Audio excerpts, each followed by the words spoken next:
Toyota, Honda, Ferrari, Mercedes, Land Rover, Maruti, Nissan, BMW, TVS, Mahindra, Volkswagen, Renault, Bajaj, Tata, Vespa, Hyundai, royal Enfield. જો હજી સુધી તમે નથી gas કર્યું તો જણાવી દઉં કે આજે આપણે ઓટો ઇન્ડસ્ટ્રી વિશે વાત કરીશું. શું તમે જાણો છો કે વિશ્વની પહેલી કાર કાર્લ બેન્ઝ દ્વારા 1885માં ઇન્વેન્ટ કરવામાં આવી હતી? તેની ટોપ સ્પીડ 16 કિલોમીટર્સ પર આવરની હતી. આજના ડિસ્કશનમાં અમે ઓટો ઇન્ડસ્ટ્રી અને તેના પાછલા દશકાના પરફોર્મન્સની વાત કરીશું અને 2023માં સેક્ટર કેવું દેખાય છે તે પણ ડિસ્કસ કરીશું. તો આવો ઇન્ડિયન ઓટોમોબાઈલ સેક્ટરને ડિટેલમાં સમજીએ. ઇન્ડિયામાં ઓટોમોબાઈલ સેક્ટરમાં એવી કંપનીઝ છે જે ઓટોમોબાઈલ્સની ડિઝાઇન, ડેવલપમેન્ટ, મેન્યુફેક્ચરિંગ, માર્કેટિંગ અને સેલિંગ કરે છે. ઇન્ડિયામાં આ સેક્ટરમાં ઓટો એન્સિલરીઝ, ઓઈએમ, ડીલરશિપ, રેન્ટલ એજન્સીઝ અને ટાયર કંપનીઝ પણ શામેલ છે. આ એવી સેકન્ડરી કંપનીઝ છે જે પ્રાઇમરી મેન્યુફેક્ચરર્સ જોડે કામ કરે છે. સરળ રીતે સમજીએ તો એન્સિલરીઝ એવા ઇક્વિપમેન્ટને મેન્યુફેક્ચર કરે છે જે મેન્યુફેક્ચરિંગમાં કામ લાગે છે. ઓઈએમ ઓરિજિનલ પાર્ટ્સ કે સ્પેર પાર્ટ્સ પ્રોડ્યુસ કરી તેમને કંપનીઝને સેલ કરે છે, જેથી પ્રોડક્શન કે સર્વિસ ઝડપથી અને સરળ થઈ શકે. આ સિવાય ટાયર મેન્યુફેક્ચરર્સ હોય છે જે ટાયર્સ મેન્યુફેક્ચર કરે છે, અને ખૂબ જ ઇમ્પોર્ટન્ટ ડીલરશિપ અને રેન્ટલ એજન્સીઝ. જ્યારે અમે ઓટોમોબાઈલ ઇન્ડસ્ટ્રીની વાત કરીએ તો તેમાં કયા વ્હીકલ્સ શામેલ છે તે જાણવું ખૂબ જ જરૂરી છે. આમાં આવતા વ્હીકલ્સને એકવાર જોઈ લઈએ. પેસેન્જર વ્હીકલ એટલે પીવી. આ તેવા વ્હીકલ્સ હોય છે જે પેસેન્જર્સની ટ્રાન્સપોર્ટેશનમાં કામ લાગે છે. આમાં સામાન્ય રીતે cars, vans, utility vehicles, jeep અને અન્ય ફોર વ્હીલર્સ શામેલ હોય છે. બીજો કમર્શિયલ વ્હીકલ્સ એટલે સીવી.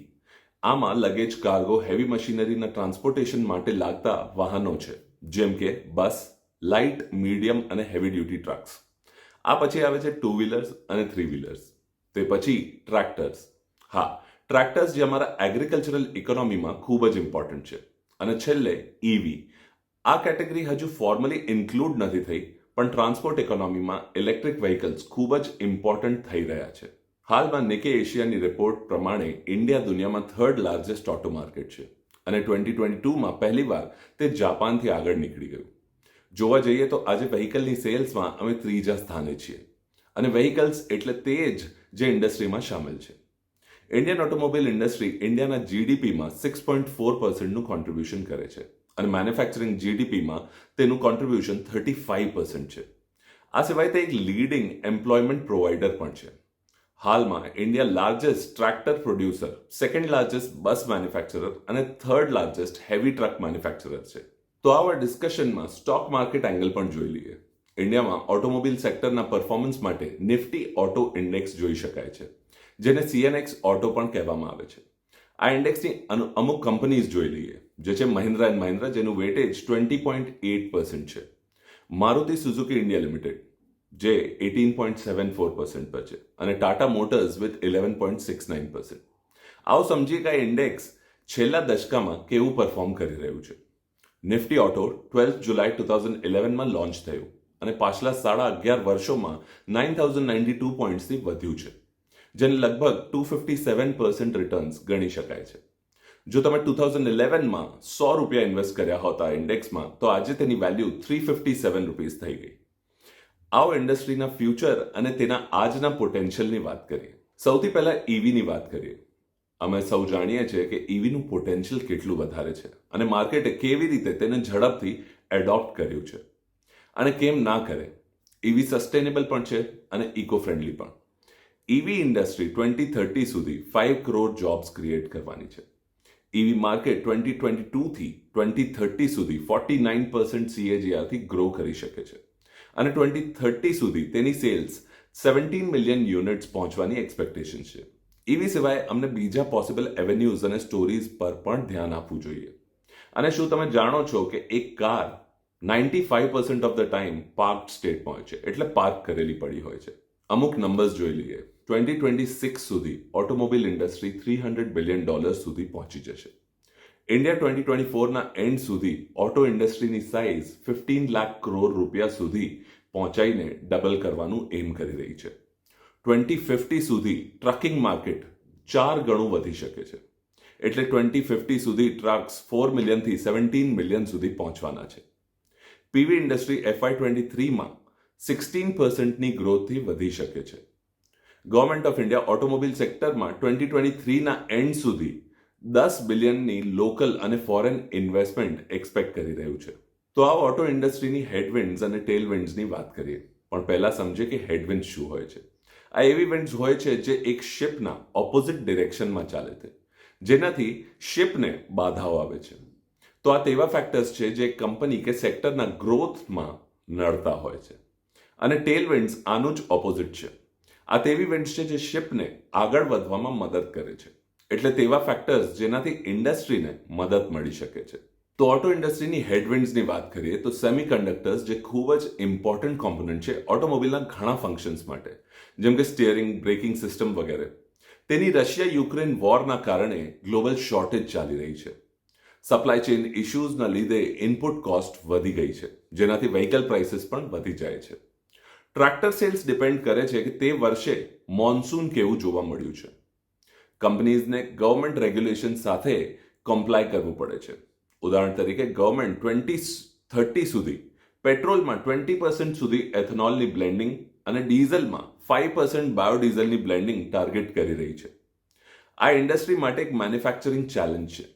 ઇન્ફ્લેશન પણ એક મોટો ઇશ્યુ છે, કારણ કે ઇન્ડિયન ફેમિલીઝમાં વેહિકલ પરચેઝ એક ખૂબ જ મોંઘો એક્સપેન્સ છે અને ફ્યુઅલ પ્રાઇસીસ અને વધતા ઇન્ટરેસ્ટથી આ હજી હેમ્પર થાય છે. આ સિવાય ટેલવિન્ડ્સની વાત કરીએ તો સારા હાર્વેસ્ટિંગ સિઝન પછી રૂરલ માર્કેટમાં ડિમાન્ડ વધે છે, ખાસ કરી ટુ વ્હીલર અને ટ્રેક્ટર સેલ્સમાં. પોઝિટિવ રૂરલ સેન્ટિમેન્ટ્સ અને વેડિંગ સિઝનના કારણે વ્હીકલ્સની ડિમાન્ડ વધી જાય છે. મીડિયમ અને heavy commercial vehicles time to time replace કરવા પડે છે, જેનાથી તેમની ડિમાન્ડ કોન્સ્ટન્ટ રહે છે. આ સિવાય ફ્યુઅલ કોસ્ટના લીધે વધતું એફિશિયન્ટ સીવીની ડિમાન્ડ વધી જશે. ગવર્મેન્ટની ફેવરેબલ સ્કીમ્સ કોઈ પણ સેક્ટર માટે ટેલવિન્ડ્સનું કામ કરે છે. ગવર્મેન્ટે અનાઉન્સ કર્યું છે કે ઓટોમોબાઈલ સેક્ટરમાં PLI સ્કીમ હેઠળ પ્રોડક્શન લિંક્ડ ઇન્સેન્ટિવ આપવામાં આવશે. આ સ્કીમનું આઉટલે લગભગ 26,000 કરોડ રૂપિયા છે. આ ફાઇનાન્શિયલ ઇન્સેન્ટિવ ઓટોમોબાઈલને ડોમેસ્ટિક મેન્યુફેક્ચરિંગના બૂસ્ટ માટે અપ ટુ 80%નું લાભ આપશે. આ ઇન્સેન્ટિવ તેવા પ્રોડક્ટ્સના સેલ પર છે જે ઇન્ડિયામાં 1 એપ્રિલ 2022 પછી સતત 5 વર્ષ મેન્યુફેક્ચર થયા છે. આ સ્કીમમાં 95 એપ્લિકન્ટ્સ અપ્રૂવ થયા છે, જેમાંથી 20 OEMs છે અને 75 બીજા કોમ્પોનન્ટ્સ.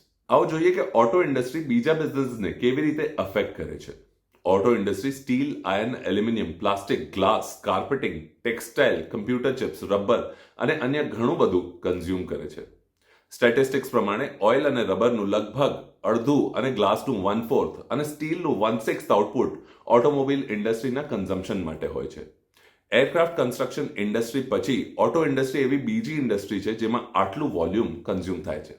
આવો જોઈએ ઓટો ઇન્ડસ્ટ્રીના સ્ટોક્સ કેવી રીતે એનાલાઇઝ કરવા. એનાલાઇઝ કરવાના મેથડ્સ ડિસ્કસ કરવા માટે અમે અમુક એક્ઝામ્પલ પણ જોઈશું, પણ આગળ વધતા પહેલા અમે ઇન્ડસ્ટ્રીને એનાલાઇઝ કરીશું. આ કરવા માટે અમે પોર્ટર્સ 5 ફોર્સીસ મોડલ જોઈશું. હવે આ પોર્ટર્સ મોડલ શું છે અને તેમાં કયા 5 ફોર્સીસ છે એ પણ જોઈ લઈએ. પોર્ટર્સ એક એવું મોડલ છે જે ઇન્ડસ્ટ્રીની સ્ટ્રેન્થ અને વીકનેસ તેના 5 પોઈન્ટ અપ્રોચથી એનાલાઇઝ કરે છે. પહેલું ફોર્સ જોઈએ જે છે ઇન્ડસ્ટ્રીમાં કોમ્પિટિશન. પોર્ટર કહે છે કે એક સિમિલર પ્રોડક્ટમાં વધુ કોમ્પિટિશન એક કંપનીનું પાવર ઘટાડે છે.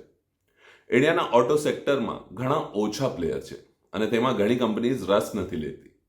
તેના માટે આને માઇલ્ડલી કોમ્પિટિટિવ માર્કેટ ગણી શકાય છે. બીજું ફોર્સ છે ઇન્ડસ્ટ્રીમાં નવા એન્ટ્રન્ટ્સનું પોટેન્શિયલ. એક ઇન્ડસ્ટ્રીમાં સ્ટ્રોંગ એન્ટ્રી બેરિયરથી નવા એન્ટ્રન્ટ્સ ઘટી જાય છે અને કોમ્પિટિશન પણ ઓછું થાય છે. ઓટો ઇન્ડસ્ટ્રીમાં કેપિટલ રિક્વાયરમેન્ટ અને અન્ય ઇન્વેસ્ટમેન્ટ્સના લીધે એન્ટ્રી બેરિયર ખાસું હાઈ છે. ત્રીજું ફોર્સ છે સપ્લાયર્સનું પાવર. પોર્ટર મોડલમાં આ કંપનીના સપ્લાયર પરના ડિપેન્ડન્સની વાત થાય છે કે જ્યારે સપ્લાયર્સ વધારે હોય છે ત્યારે ઇનપુટ કોસ્ટ ઘટી જાય છે અને પ્રોફિટ્સ એન્હાન્સ થઈ શકે છે. રશિયા યુક્રેન વોર પછી સપ્લાયર્સનું પાવર વધ્યું છે અને ઓટો ઇન્ડસ્ટ્રીમાં આનું ઇમ્પેક્ટ જોવા મળ્યું છે. ચોથું ફોર્સ છે કસ્ટમર્સનું પાવર. આ ફેક્ટરમાં કંપનીના બાયર્સ પર ડિપેન્ડન્સને એનાલાઇઝ કરવામાં આવે છે. ઓટો સેક્ટરમાં ઘણા કસ્ટમર્સ છે, તેથી પીડીઆઈ વધી જાય છે અને આથી સેક્ટર માર્કેટમાં વધારે સારી રીતે પેનિટ્રેટ કરી શકે છે. છેલ્લું ફોર્સ છે સબસ્ટિટ્યુટ પ્રોડક્ટ્સથી થ્રેટ. જ્યારે માર્કેટમાં ક્લોઝ સબસ્ટિટ્યુટ મળતા હોય છે ત્યારે કંપનીનું પાવર ઓછું થઈ જાય છે. ઇન્ડિયામાં અમુક ક્લોઝ સબસ્ટિટ્યુટ્સ અવેલેબલ છે, એટલે આનો ઓટો ઇન્ડસ્ટ્રીમાં મોડરેટ લેવલ થ્રેટ ગણી શકાય છે. તો આવા એનાલિસિસમાં ડીપ ડાઇવ કરીએ અને મેક્રો ઇકોનોમિક લેવલથી શરૂ કરીએ. એક વધુ સારી અન્ડરસ્ટેન્ડિંગ માટે અમે મારુતિ સુઝુકીના એક્ઝામ્પલથી સમજીશું. અમે મારુતિનું એક્ઝામ્પલ તેના લાર્જેસ્ટ માર્કેટ કેપને જોઈને લીધું છે. સૌથી પહેલા જોઈએ જીડીપી ગ્રોથ રેટ. આરબીઆઈએ ડિસેમ્બરમાં તેના મોનેટરી પોલિસી મીટિંગમાં જીડીપીનું 6.8% સુધીનું ડાઉનવર્ડ ફોરકાસ્ટ કર્યું છે. જો ઓટો સેક્ટરનું ગ્રોથ રેટ તેના કરતાં હાઈ હોય તો તેને એક પોઝિટિવ સાઇન ગણી શકાય. 2020થી 2027 સુધી ઓટોમોબાઈલનું ગ્રોથ 11.3% CAGR પર એક્સપેક્ટેડ છે. બીજું જોઈએ ઇન્ફ્લેશન રેટ. ઇન્ફ્લેશનથી રિટેલ પ્રાઇસીસમાં વધારો આવે છે. ઇન્ફ્લેશન નવેમ્બર 2022માં 5.88% પર આવી ગઈ. આ છેલ્લા ડિસેમ્બરથી સૌથી ઓછી રીડિંગ છે. માર્કેટના ફોરકાસ્ટ જે 6.5% હતા અને ઓક્ટોબરમાં 6.77% હતા તેનાથી ઘણું નીચે. ઇન્ફ્લેશન જ્યારે 2 to 6%માં હોય છે તો તેને પોઝિટિવલી જોવામાં આવે છે, કારણ કે તેનાથી ઇનપુટ કોસ્ટ ઓછી થાય છે. તે પછી જોઈએ ગવર્મેન્ટ સ્કીમ્સ. જે પીએલઆઈ સ્કીમની આપણે વાત કરી તેમાં મારુતિ સુઝુકી કે Suzuki motor Gujarat private limited cover થાય છે. આ પછી કંપનીના ઓપરેશનલ મેટ્રિક્સને કવર કરીએ. ઓપરેશનલ મેટ્રિક્સ દર્શાવે છે કે બિઝનેસ કેટલું સ્ટ્રોંગ છે. સૌથી પહેલા જોઈએ વ્હીકલ પ્રોડક્શન. એક કંપની કેટલા વ્હીકલ પ્રોડ્યુસ કરે છે ડિમાન્ડને સેટિસ્ફાય કરવા માટે અને કોસ્ટ રિડ્યુસ કરવા માટે. મારુતિ એપ્રિલ 2024 સુધી 1 લાખ યુનિટનું કેપેક્સ પ્લાન કરી રહી છે. વર્કિંગ કેપિટલ સાયકલ અને ઇન્વેન્ટરી ટર્નઓવર રેશિયો જે દર્શાવે છે કે ડેલી એક્ટિવિટીઝ માટે કેટલું કેશ રિક્વાયરમેન્ટ છે અને તેનાથી કંપનીની શોર્ટ ટર્મ હેલ્થ જોઈ શકાય છે. મારુતિ માટે આ ટર્મ -29 ડેઝ છે અને તે એક્સ્ટ્રીમલી લો અને સ્ટ્રોંગ ગણી શકાય છે. આવાને સારી રીતે સમજીએ. ડેટર કહે છે કે કન્ઝ્યુમર્સ કંપનીને 8 દિવસમાં પૈસા આપે અને ઇન્વેન્ટરી 20 દિવસની હોય છે. આ બંને ખૂબ જ લો છે. આ સિવાય કંપનીના પેએબલ ડેઝ એટલે એ ટર્મ જે સપ્લાયર્સ મારુતિને આપે છે પેમેન્ટ માટે તે છે 54 ડેઝ. એટલે એવું કહી શકાય કે કસ્ટમર્સ જ મારુતિને ફંડ કરી રહ્યા છે. કસ્ટમર્સ અપફ્રન્ટ પે કરે છે પણ મારુતિ તેના સપ્લાયર્સને તેના પછી એક ટર્મ પછી પે કરે છે. એટલે કંપની પાસે કાયમ બફર કેશ હોય છે અને તે નેગેટિવ વર્કિંગ કેપિટલમાં છે. આ પછી જોઈએ કોસ્ટ જે લોઅર હોય તો બેટર ગણાય છે. આથી કંપની હાયર પ્રોફિટ જનરેટ કરી શકે છે. મારુતિએ લગભગ 35,000 પ્રોડક્શન યુનિટ્સનું લોસ જોયું, જેનું કારણ ઇલેક્ટ્રોનિક પાર્ટ્સની શોર્ટેજ છે. તે પછી ઓર્ડર બુકની હેલ્થ વિશે જાણીએ. ઓર્ડર બુકથી પ્રોડક્ટની ડિમાન્ડ અને કંપનીને તેને પૂરી પાડવાની કેપેબિલિટી દર્શાવવામાં આવે છે. મારુતિ સુઝુકીના ઓર્ડર્સ બ્રેઝા અને વિટારાના લોન્ચ પછી ખૂબ જ વધી ગયા છે. આ સિવાય કંપની પાસે એક 3.9 લાખ યુનિટ્સનું પેન્ડિંગ ઓર્ડર્સનું બેકલોગ છે. શું તમે જાણો છો કે મારુતિ સુઝુકીના વર્કર્સને એક કાર કમ્પ્લીટ કરવા માટે લગભગ 2500 સ્ટેપ્સ પૂરા કરવા પડે છે.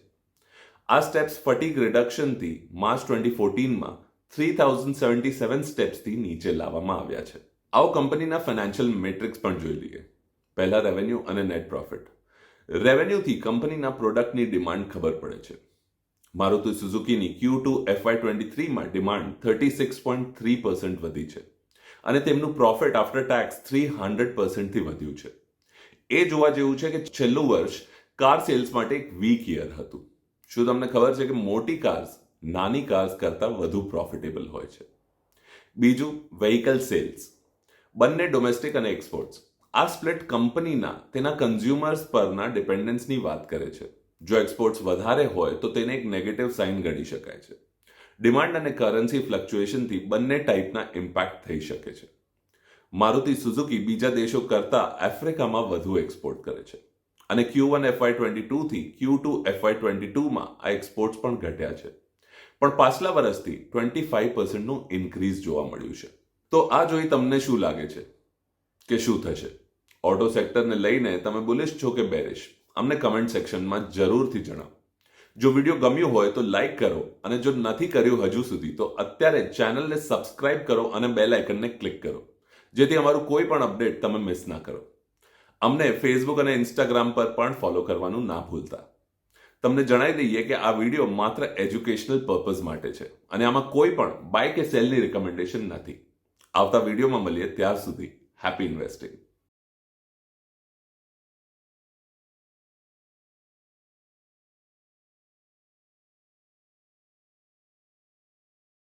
Investment in securities market are subject to market risks. Read all the related documents carefully before investing. Please read the risk disclosure documents carefully before investing in equity shares, derivatives, mutual fund, and or other instruments traded on the stock exchanges.